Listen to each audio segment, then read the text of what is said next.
True conservation is leaving it in the ground.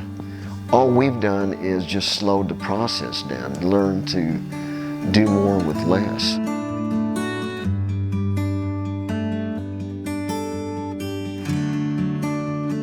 Irrigated farming is so much more challenging. We get to utilize a lot more of the technologies that are out there and available to us. Even though, our water situation is critical, that in itself just makes it even more challenging. Because we couldn't sustain the yields or the production without it. There are a lot of people who are just dry land farmers, but I think at a third the production.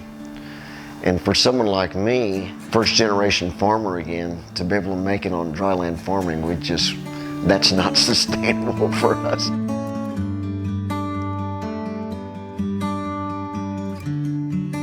Really a very simple technology that I think started back in the late 80s, early 80s.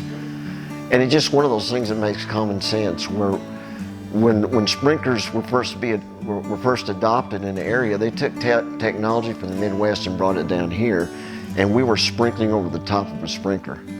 And with our wind situation like it is, we were losing 50% of the water coming out of the sprinkler. So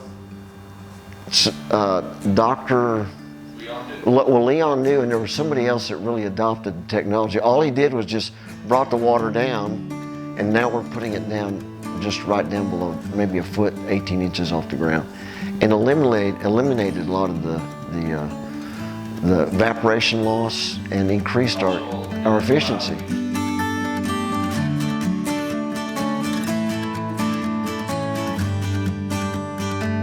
It is the largest aquifer in the United States. It extends, I think, from South Dakota into 7 states: Nebraska, Colorado, a little piece in Wyoming, New Mexico, Kansas, and Texas.